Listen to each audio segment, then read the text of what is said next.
Avui, des de l'Escola Lliure al Sol, hem decidit sortir al carrer per preguntar-vos què li diríeu al vostre jo dels 18 anys.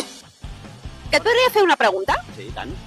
A veure, què li diries al teu jo de 18 anys? El meu jo de 18 anys, bona pregunta aquesta. Doncs mira, li diria que és una edat molt xula, que l'aprofiti i que, com a mínim, jo al meu jo li diria que no s'hagués apalancat tant, que és una etapa bona per provar coses i estar actiu i que tot plegat dona bons resultats si no ens quedem asseguts. Això li diria. Ostres, quina pregunta. Doncs crec que li diria que no cal que corri tant per tenir-ho tot tan clar, que pot canviar d'opinió, de camí, de somni, que està bé, i que es permeti descansar, perquè deixaria també un spoiler, i és que 10 anys després ara és mare, i per tant dormir ja no serà una activitat garantida. Ostres, què li diria al meu jo de 18 anys?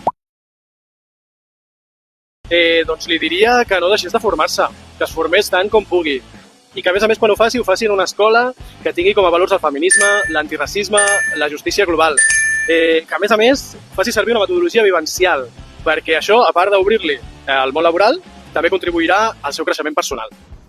Hola. Ai. Round 2. Què li diries al teu jo de 18 anys?